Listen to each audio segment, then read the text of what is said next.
So just to recall what we saw before the break, right? Given a graph with vertices, edges, and weight, right, we define the max cut as just splitting the graph into two pieces in a way to maximize the cut.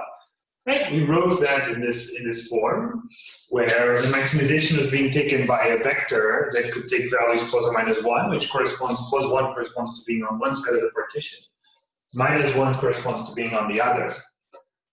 And we have this expression, right? This is just a cut because, right, as I said, if they're the same, we get a 0. If they're different, we get a 2. Divided by 2, we get a 1. So we're summing all the weights. We're exactly getting the cut. Right? This is, okay, so we separate this a bit, right? This is maximizing over S, the cut. S. Right, and we define this relaxation where we relax from being all the n, basically plus or minus 1 numbers, right? Real numbers. We had instead, we maximizing over vectors, u1 through un, which now instead of being just numbers that are plus or minus 1s, they're allowed to be vectors, but they have to have norm 1, right? So if d is equal to 1, they're just real numbers with norm 1, they're just plus or minus 1s. When d is bigger, this might look bigger, right? And so just before the break, basically what I said is we need to, in order for this to help us in any form, right? Very much like how spectral clustering helped, right? When we relaxed from a vector in plus or minus 1s to a vector in the sphere, right? It was a different thing. They were still numbers, they were still n numbers, but now their sum of the sum of the squares was n, rather than each square being 1. Here we're doing something a bit stranger at first sight. Right, but so we have to show that this actually becomes easy, and that from the solution of this, we can actually get some information about the maximum cut. Okay, so let's first see why this becomes easy. Right, so first of all, this for sure is a relaxation, right? This can only take bigger values because I can at least produce this solution, right? If I take the vectors u to be just vectors, ui to be equal to, say, yi, 0, all zeros, right? If yi is plus or minus 1, then ui's will have norm 1. They'll have d vector, right? If I make this be d size d, they'll be in Rd, and the inner product will be just the product of the y. So okay, I can at least produce this solution. So for sure, the value of this is bigger or equal than that. But now the point is that now if we write what this Rd is doing in terms of the matrix of the outer product of the inner products of ui and uj. Right, let's write a matrix X. Right, it's going to be an n by n matrix, such that Xij is equal to ui transpose uj. Right, so what is X? X is just a gram matrix of the vectors u. Right, transpose in the same matrix. Right, but now what we have in terms of that objective, we're maximizing, right, over X that needs to be of this form. Right, well, what we're maximizing is the sum for I smaller than j, 1/2 wij, 1 minus just xij. So in particular, this now became linear. Right, linear is good. We're good at solving linear optimization problems, at least compared to other ones. Right, and so now, so this is linear in X. Now we have to understand what is this set. What does X need to satisfy? Right, so such that X needs to be of this form. Now, what does X need to satisfy? Well, X needs to be symmetric, and X needs to be positive semi-definite, right? Because it's the product, it's a Graham matrix of vectors. So X is positive semi-definite and symmetric. When I write this, I mean all its eigenvalues are negative, and the matrix is symmetric. Right, so if X is symmetric, will be of this form, right? This is known as the Koleski decomposition of a positive semi-definite matrix. However, it could potentially be, it could be that these vectors have, this, let's see, this is dimension n, but it could be that this is also dimension n. Right, when we take the Koleski decomposition, the inner dimension, right, because I take the product, maybe let me write here in another way, right? We get U1 transpose and so on.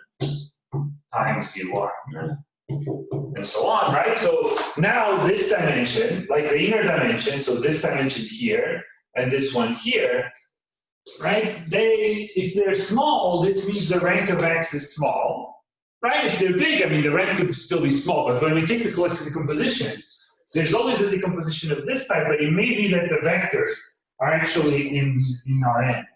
But if we force the rank of the matrix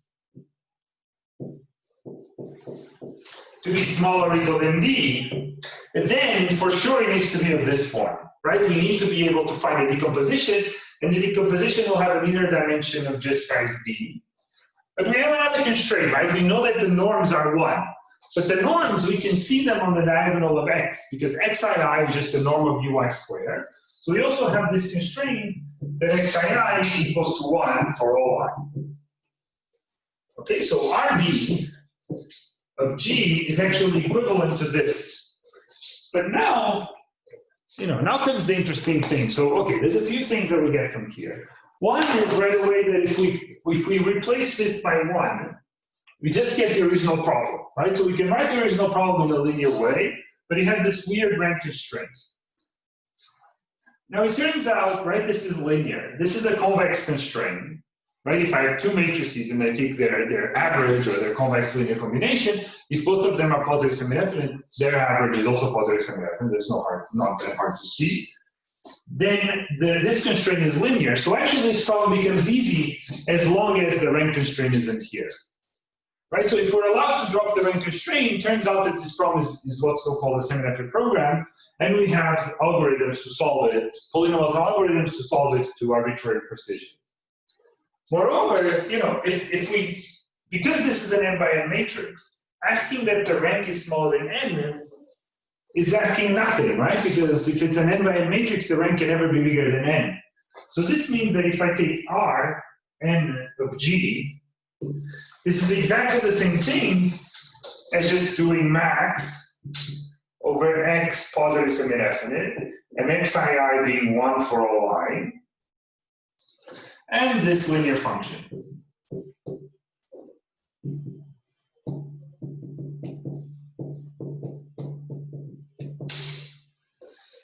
Right, so this means, and this is exactly what I'm going to call the relaxation of max cut. Because by the time, the idea is by the time I ask for all these vectors to be of norm n, then really I'm not asking for anything. Right? This is what I'm calling R of G, or I'll call R max cut of G. Okay, and so this will be our relaxation. This one is easy to solve because this is a semi-definite program.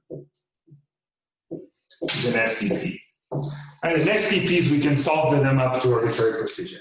It's outside of the scope of this course to talk about algorithms to solve STPs, but if you've taken some linear programming, you can think of this as kind of a generalization of linear programming. And the algorithms are similar to the algorithms that one can use for linear programming. Right? It's basically everything is linear except this extra constraint, which is a spectral constraint. Right? In linear programming, we usually just say that entries are positive. Here is something about the eigenvalues. So of course, the algorithm will involve looking at eigenvalues of many matrices, so it's much more expensive than a linear program, but it's still polynomial time. You can solve it to precision epsilon, or to, we should maybe say you can solve it to a certain amount of digits in precision, in time polynomial to n, and to the size of the data, and the number of digits you want. Okay? So we know that this R max cut is actually something we can solve. Now, what I need to argue is that solving this actually tells me something about max cut. Right? I've still not said this. Right? There's two things to this. I pose this new problem. I need to argue that one is easy to solve, and two, that its solution has some meaning with respect to our original problem. So, right here, justify that it is indeed easy to solve. Now I'm going to show why it is that it has some relation to the solution of the original problem. So our goal is to understand how related these problems are, right? This is our problem of interest. And this is the problem we can solve, right? The problem of interest is over the hypercube, and the problem we can solve is these vectors, right? So we relax from plus or minus 1s to vectors. And so what we want to know is how, from a solution of this problem, do we get to a solution of the problem that we actually care about? Okay, so let's see what would be the most sort of trivial thing to try. Right, let's say that we look at the solutions of these problems. Right, and let's say we put them in a circle. Right, I'm going to think of this just in 2 dimensions because this is where I can draw. Right, and let's say I have U1 here, U2 here, U say 4, U3 goes over here, U5, and so on and so forth. Right, let's say we get something like this.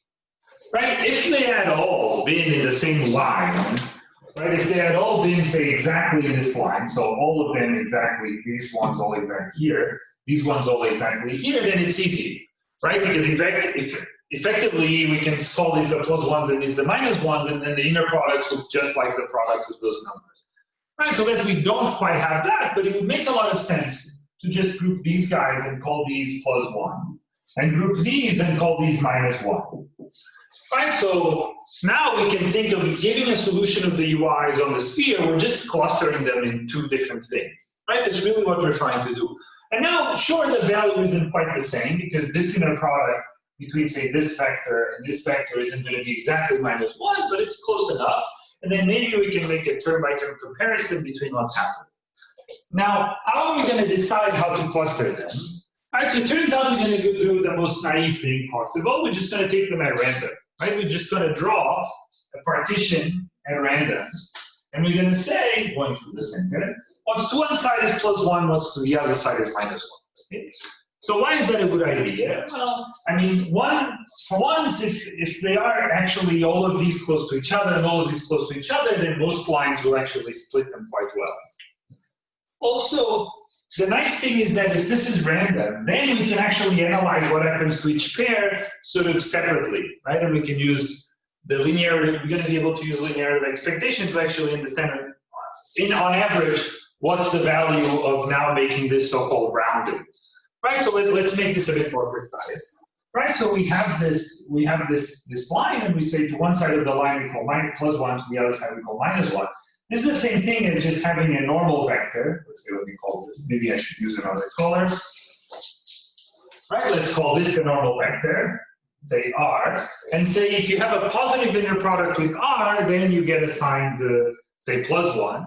If you get a negative, if you have a negative inner product with I, you get assigned minus 1. Okay, so we can grab UN solution of the relaxed max cut, and now say, well, let's define S or S prime, right, for our max cut to simply be the indices I for which we have that UI transpose R is bigger than 0. Right? For R, just random. For R, just random on the sphere. Okay, and this is exactly what we're going to analyze. Right? Now we're going to try to analyze what is the value. So now we use that S and we call, say, W, the cut given by that S prime. Right? So this is what our algorithm is going to do. We solve relaxed max cut, and then we use the solution of relaxed max cut to round it in this way, right? And once we round it in this way, we get an S prime, which is a random variable, right? Because this is random, and we evaluate its cut. And our goal is to understand what is the expected value of the cut given by S prime, right? Or of W, right? What is on average, how good is the cut given by the algorithm.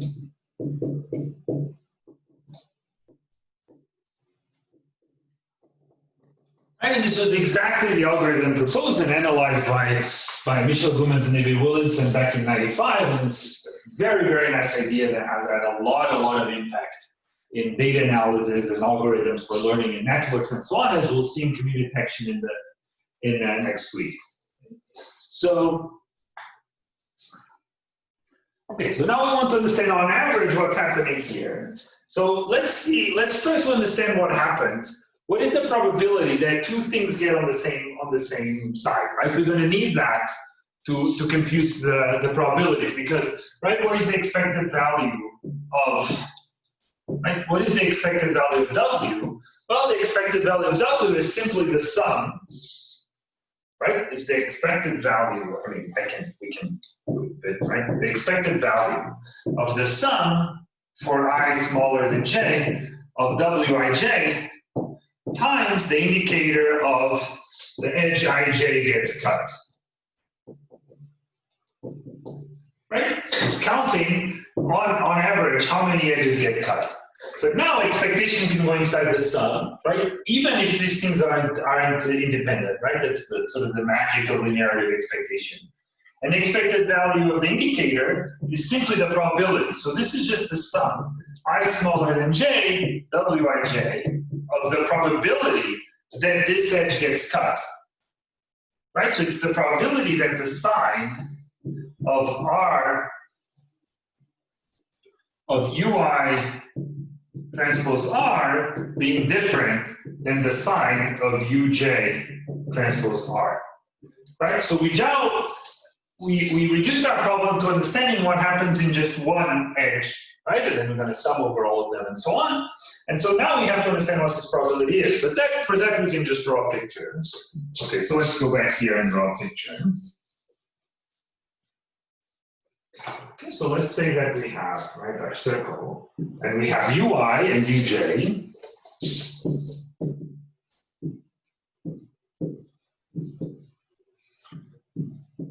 Right, and there are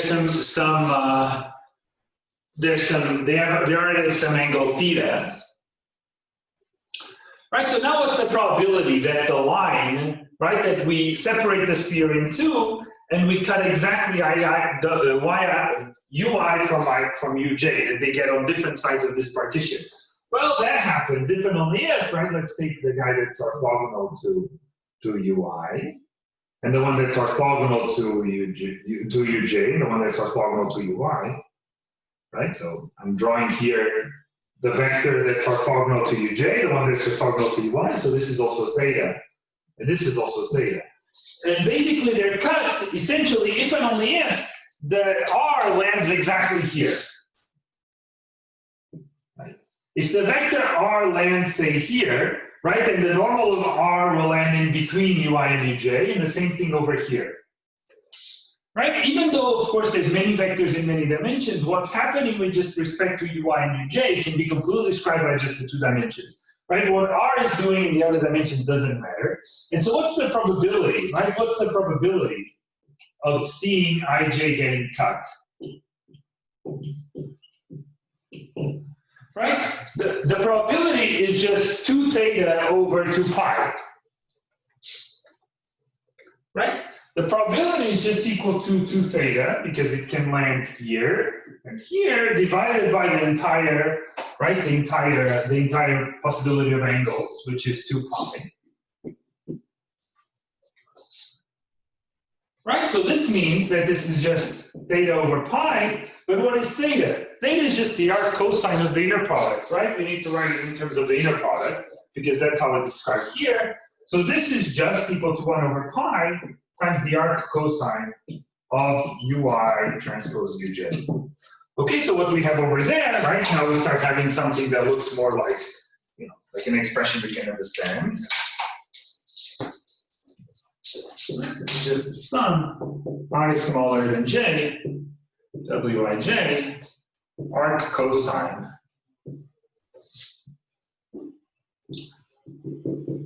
ui uj, and I missed the 1 over pi here. Right, wij, 1 over pi, arc cosine of u transpose ij. Okay, now we have to compare, right? This is the expected value of w. We have to compare this with the value of r max cut, which is something that we computed. But now we just define, the constant for sort of the worst possible fraction between these 2 things, right? That's all now that is, okay, so I'm just going to do that. We call this alpha of GW, the initials of Goemans and Williamson. So let's see. So now I defined AGW, right? The inner product is between -1 and +1. So this is just going to be the minimum for x between 1 and -1 of just a fraction between the 2 things, right? The thing we have and the thing we right? Between the thing we have on the expected value and the thing that we can control, right, or that we computed. So this is just 1 over pi. times our cosine of x divided by 1/2 times 1 minus x. Right? So now this means, what this means is that, you know, expected value of w is equal to this, which is for sure bigger or equal than agw, each term, they're all positive, and it's bigger or equal than agw times each one of these terms, right, because of the definition of agw. The fact that they're all positive is, of course, important, and when you want to do, you know, there are other cases like little logarithmic inequality and so on, when you want to get approximation algorithms, where you can't write things so easily in sums that are all non-negative or positive, and that create, you know, you need other techniques. But here, all these sums are for sure positive, right? Because this inner product is never bigger than 1, right, by Cauchy's cards. And so this means that the expected value of w, right, which is that, is for sure bigger or equal than alpha GW, right? Because each term is bigger or equal times this, right? Times 1/2 sum ij, I smaller than j, of wij, 1 minus ui transpose uj. Right? But if we started this algorithm from the optimal, right? If we started this algorithm by, we have our graph, we compute R max G, we get the optimal use. You can't get exactly the optimal use, but you can get arbitrarily close. So you can run the algorithm by just getting arbitrarily close, right? I mean, you'll have to keep track of a few epsilons here and there. This means that once you run this algorithm, what you get is that, right, this will correspond to alpha GW of R max cut of G. Right, so you have this incredible theorem or statement, property that, you know, our algorithm that we compute, right, the expected value of the cut of this S prime is actually bigger or equal than alpha of GW. Right, let me give a bit, I'm actually going to need a little more space. Let me do this. Right, that this is bigger or equal than alpha GW. Right? I haven't said what alpha GW is. Could be 0 and then this could be completely useless, but bear with me for a second. Max cut of G. Now, of course, okay, now let's write a few more inequalities. Of course, the relaxed version of max cut, right, we're optimizing over a bigger set, so for sure it's bigger than that. So this is bigger or equal than AGW max cut G. Right, so the cut we compute is at most, you know, is at least AGW of the optimal one, and because it is a cut, it can never be better than the maximum one. So we get inequality, we get a bunch of inequalities, a guarantee of your algorithm in terms of the relaxation value, the relaxed value which you can compute. A guarantee of your algorithm in terms of the actual true optimum, and a guarantee that the relaxed value is sandwiched between the optimal one and this one, and vice versa, of course. And AGW is a constant. It's like around 0.87. I think it's bigger than 0.87. Is 0.87 something, something, something. Okay, but in particular, it's bigger than 0.87. Right? It's kind of incredible. Right? You can find a cut that is for sure at least 87% of the optimum one. Right, and this also means that you can get an upper bound on the cut, right? Because whenever you run the STP, you get a value for R max cut, but max cut of G is for sure smaller than R of max cut, so it gives you always an upper bound, and it also gives you a lower bound, right? Because you once you multiply by 0.87, for sure this is a lower bound, right? And now there's lots and lots of fascinating questions surrounding this. So I won't cover many of them. I'll just talk about them briefly. One natural question is, of course, can this be improved? Right? Is it possible to improve this?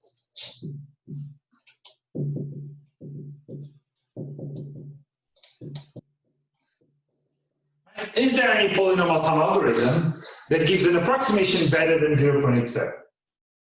So we don't know that for sure, but it's believed,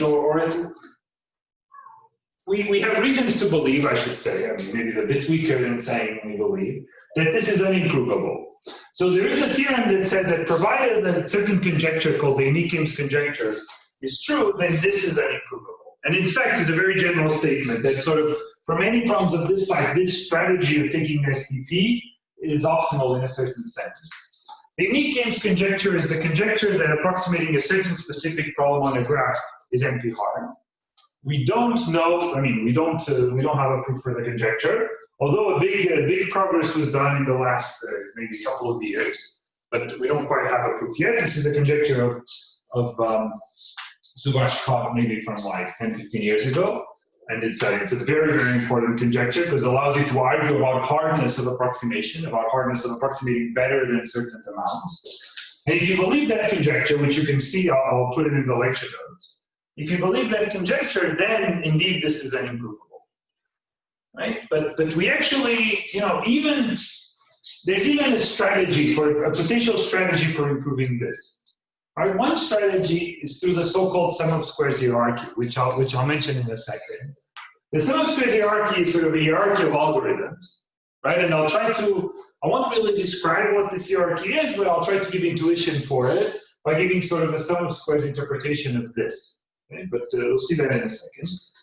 But the sum of squares hierarchy is sort of a very good candidate for an algorithm to improve over this. If you believe the unique Ames conjecture, then it won't improve. But nonetheless, if anything is to improve, this is a pretty good candidate. And, or at least, you know, in vacuum, without knowing anything else, it seems like a pretty good candidate. And so one could try to just look at how higher order, you know, and as this hierarchy is the sort of the lowest level of the hierarchy corresponds to this algorithm, and higher levels correspond to things that are more complicated and more expensive, but still polynomial time, at least up to a certain point. And then one could ask the question of, do these hierarchies actually help on next cut? Right? And even this sort of unconditionally, as far as I understand, we don't know, at least the last time I checked. Right? So it's a very delicate question to try to understand whether this is improvable or not. Right? And so what I'll do in a second is I'll describe the sum of squares hierarchy sort of intuitively, and then what we'll see next week is we'll see that actually for random graph models, like as we'll see community detection in the stochastic block model and so on, this relaxation actually works a lot better. So even though this is sort of a worst case statement, what we'll see is if we want to cluster a graph with community structure, oftentimes the approximation will just be 1, right? And we'll develop tools to prove that using random matrix and matrix concentration and so on. So what I'll do now is I'll give a slightly different interpretation of this. I'm not going to be very precise in defining sum of squares and so on. I'm just going to give you a different interpretation of this, just sort of to make you curious and read more about sum of squares if you're interested. Right, so we can rewrite, we saw this when we saw minimum bisection when we talked about spectral clustering and so on. Right, this is the same this is the same as just maximizing, you know, this expression, the cut, is just the same thing as taking 1/4 of y transpose LGY. Right, so max cut we can write as max of y transpose, right, the Laplacian of the graph, y. Right, it just will be a bit easier for me to write what I want to write next. Right, I mean, we saw this equivalence. If you don't remember, it's a good exercise to do it again, right, that this is the cut, the value of the cut. Okay, and so this means, right, this is the same as that, and so this means we can rewrite now this STP relaxation, right, as just maximizing over this matrix X, positive semi-definite, and its diagonal entries are 1, and what we have is basically 1/4 of the trace of LG times X. Right, because, you know, if you work this out, you see that this is exactly what this is, right? Because each entry of LG gets multiplied by yi, yj, each entry of LG gets multiplied by xij. Okay, so now this we're going to talk. So now we're going to be, you know, very brief because next week we're going to talk about duality properly. But this optimization problem has a dual. Okay, so the dual of this optimization problem is the following. Is you minimize the trace of a diagonal matrix, right, subject to D being diagonal, and to D minus 1/4 LG being positive semi-definite. Okay, So we'll talk about what the dual is and duality a lot more next week when we talk about the stochastic model, right? So for now, just take my word for it that this is the dual. But what this means is the following. What being the dual means is that any feasible solution for this actually is bigger than any feasible solution for that. While understanding why this is the dual, we will only do it next week, proving that this is bigger than that is actually quite easy, right? Because this matrix is positive semi-definite, this matrix is positive semi-definite, therefore the trace of their product is bigger than 0. So it's easy to see that we have the following.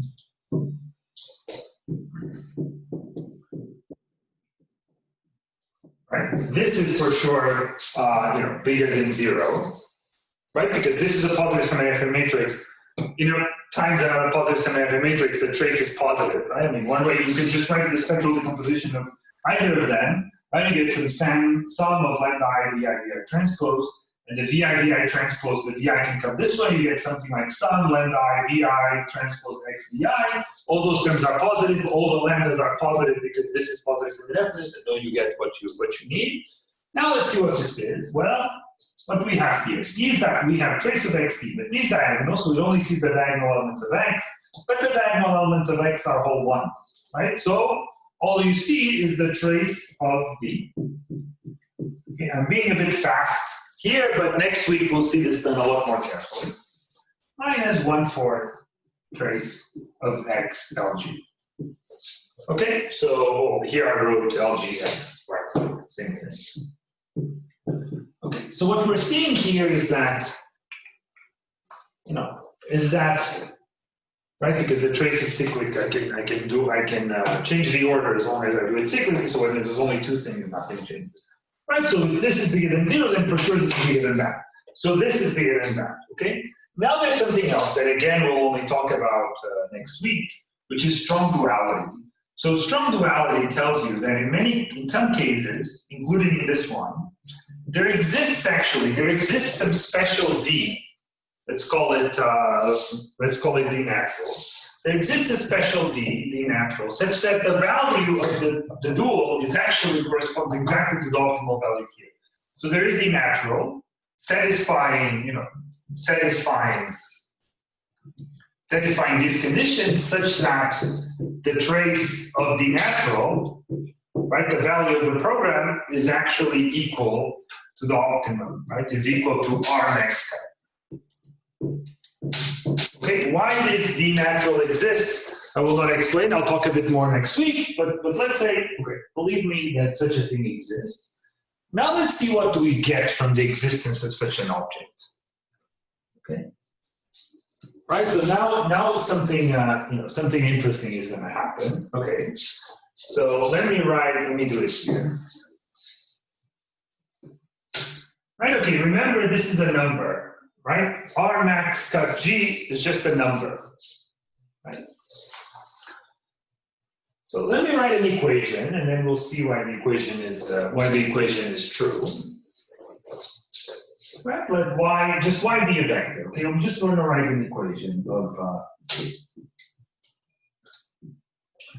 Okay, let me sure that I get exactly the same terms as this is presented on the notes. There's a few different ways of doing this. Okay, now there's going to be. I want to cancel the. I want to cancel out that term, but I'll do it. It's better if I do it and then I explain why I'm doing this.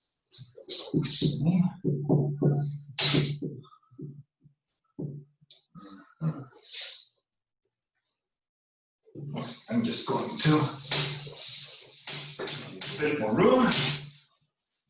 I'm just going to write the dual here again. Dual min trace D diagonal and minus 1/4 LG. Positive significant. Okay, so I take V natural minus 1/4 LG. Right, this is a positive semi-definite matrix. Right, by construction. And now I have to, okay, so what's here is R max. So, okay, so I need to take out this term. So let me do this for now. Just, right? Plus minus the trace of d natural, right? Because the trace of d natural is exactly max cut. So this term cancels with this one, this term cancels with this one, and this term is exactly that, right? With the two minus signs, you get exactly the plus. Okay, the signs are all correct. Now let's look a bit better at what this is. Right, all this is, right? This is diagonal, so I just see the yi. I just see sum of d natural yi times yi squared. So what I have here is just d natural yi, and then I get basically yi squared minus 1. Right? When I take the sum on the minus ones, I get the trace. When I get the sum here, I get that term. Okay. So let's write that again. Right? It's worth writing this expression again. Let me just, actually, I'll just erase this and move this over here.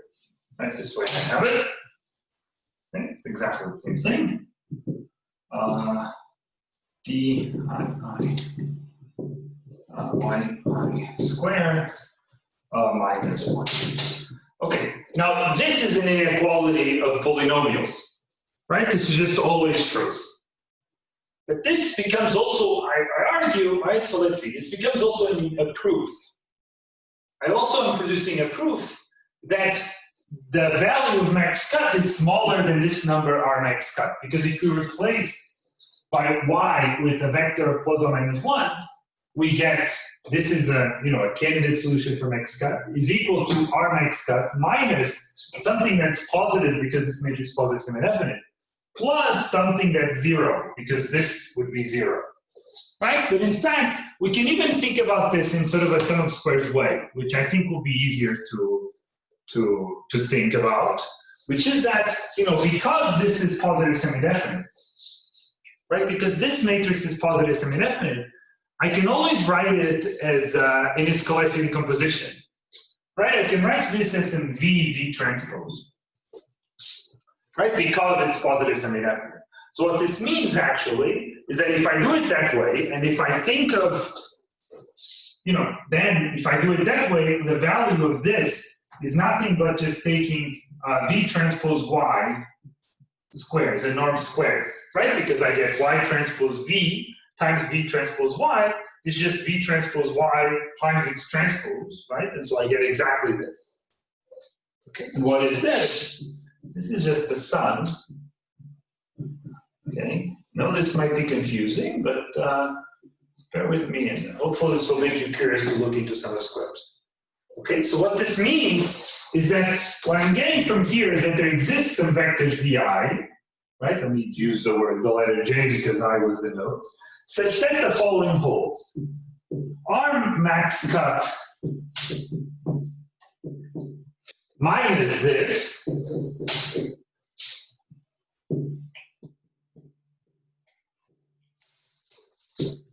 is equal to a sum of squares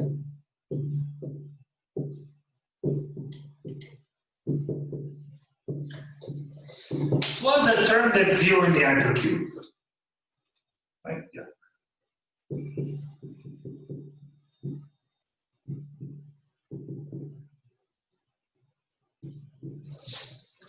Okay, now the cool thing is if I now take y, if y is really plus or minus 1, right? So this is something I can check, right? Because this is a polynomial equality. I just have to check that all the terms are the same, right? That all the terms on yij match, right? Everything cancels out.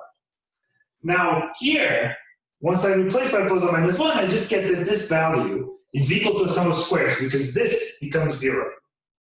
Right? If I'm in the hypercube, yij squared becomes 1. So what this means is that I have a proof, a sum of squares proof, right? Because something is equal to sum of squares, that this thing is non-negative, right? That is bigger or equal than 0. Meaning that R max cut, whatever value it is, it's actually bigger than y transpose LGY, which is a candidate cut for a y. So this means that for any y, it doesn't matter what y, I can never produce a cut that's bigger than this value. So this means that the STP, essentially what it's looking for, is the best possible sum of squares proof of an upper bound of the cut. Right? Because now if you think about it, I don't want to be, I don't want to spend too long on this, so I don't want to be too precise.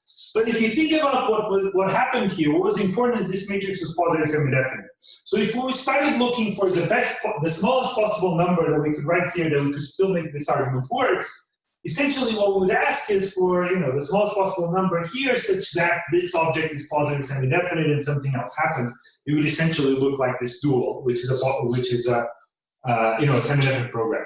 So then essentially looking for these sum of squares proofs is the same thing as asking for solving a semi-definite program. And this was observed already a few years ago, maybe from like the early 2000s by Lasserre and Perillo and so on. This is sometimes called Lasserre hierarchy or the sum of squares hierarchy. Now once you think about it this way, maybe you can come up with more sophisticated sum of squares proofs. Maybe you could come up with more sophisticated proofs. Maybe the fourth powers of y would show up or something like this. And turns out that if you start allowing things like that, you get a hierarchy of stronger and stronger algorithms. And this is what the sum of squares hierarchy really is. And while I'm not going to define it, I'll just show you a cool example related to max cut. Okay. So I'm going to show you an inequality that cannot be visible by sum of squares proofs of degree 2, but that can by sum of squares proofs of degree 4. So let's take the vector y, and let's think about what happens if I take yi, yj, so let me just use actual, I was going to do y, j, and k, but why not y1, y2, plus y2, y3, plus y3, y4. These are plus or minus 1s, which means that, since they're plus or minus 1s, I cannot get all of these products, or not 4, sorry, 1 of course. Right, so I have 3 numbers, and I'm taking all products of 3 numbers. They get a plus 1 if they're the same, and they get a minus 1 if they're different. I cannot possibly make 3 plus or minus 1 numbers be all different. So there must be a pair that is the same. So one of these must be, at least one of them must be plus 1. So this is bigger or equal than plus 1. Right? If y is made of plus or minus 1s, for sure this needs to be bigger or equal than minus 1, sorry. Right? I cannot have, these are all plus or minus 1s. And I cannot have all of them be minus 1. Right? One of them needs to be plus 1. At most, the other 2 can be minus 1, but I get at least minus 1. Okay, I claim that degree 2 cannot observe this. And in particular, the semi-definite program will not be able to see this. Right? In one way, and in fact, what the semi-definite program will be able to see is only the following.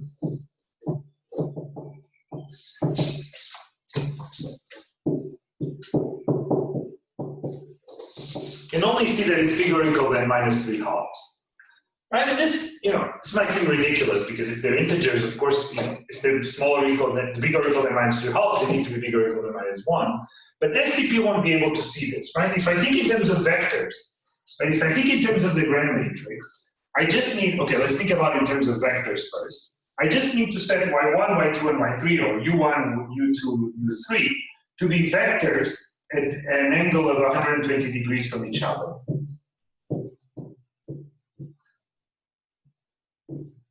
These vectors, once I take the sum of the inner products, is actually minus 3 halves. And if you think about the Gram matrix, what it looks like, what the Gram matrix looks like, it just has 1s here and there's minus a halves everywhere.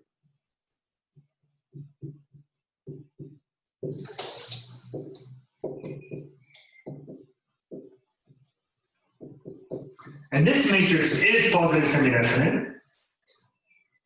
Right? However, it is positive semi-definite, but when I look at the sum, right, what is this? This is just the sum of the diagonal entries, I get minus 3 halves. And this is exactly the Gram matrix of that.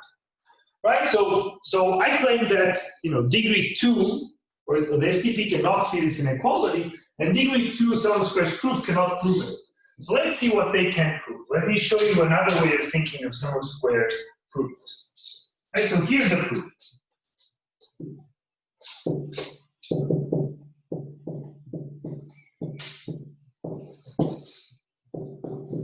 This square is for sure bigger or equal than 0. Right? I mean, it's a square. But what is this? I get y1 squared is 1, y2 squared is 1, y3 squared is 1, so I get 1 plus 1 plus 1, and then I get twice every single pair.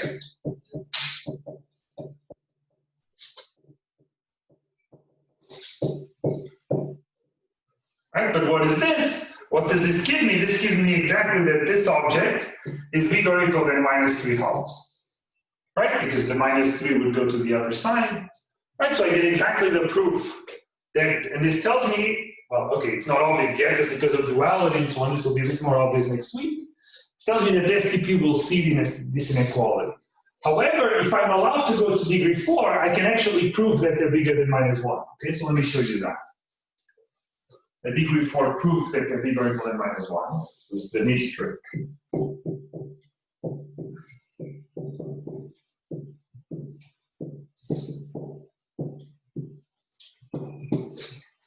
Take this polynomial squared. This is for sure bigger or equal than 0 because it's a square.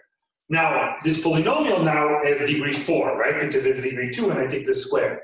So this is not something that you're allowed to do at degree 2, but it's something you're allowed to do at degree 4. So let's see how well this goes. Okay, I get this square is 1, this square is 1, this square is 1, this square is 1. So I get 4. Plus, I get twice every single cross term. Right? This term, this times this shows up twice, this times this shows up twice, this times this shows up twice. Right? So I get twice every single cross term. So I get y1, y2 shows up when this multiplies with that, y2, y3 shows up when this multiplies with that, and so on. But y1, y2 also shows up when this multiplies with this. Right? So each term actually shows up 4 times. Right? The term y1, y2 will show up in this product and in this product. The term y2, y3 will show up in this product and this product. So actually you get 4 times the expression that we wanted. And so this means that for sure, right? If you now send the 4 the other way and so on, it shows that this is bigger or equal than minus 1. Right? And so this is now a sum of squares degree 4 proof, and it shows that, and you can think of it also in terms of the gram matrix and the vectors. I'll probably post this in the notes. Right? What's happening is now you have vectors that depend on 2 variables, not just 1. But I'll post this in the notes because it's easier to read, I think, than to be writing on the board. But here you see that, like higher degree seems to be stronger, at least to see more. Although one can show that if you just have these inequalities to semi-definite program, because they depend only on 2 or on variables that are linear on the semi-definite program, that you can then ask, does this improve over the approximation from ratio from X cut? And it does not. But in any case, it's a very surprising or sort of peculiar. I mean, hopefully it raises your interest to look more into some of squares of how it seems that the computational power of this is to allow one to prove statements about solutions of our problem that can be proven with sort of limited types of proofs, which involve only squares being bigger or equal than 0. And then there's statements about how if you leave this degree unbounded, you can essentially prove anything. Right? This is known as positive Stellensatz. I mean, it comes in many shapes and forms. But essentially here from X cut, if you were to go to degree n, which is sort of infinity in this language, then you would recover everything. Okay? So I've put some references for more on some of squares and so on, and we'll talk a lot more about duality next week. Okay, thank you.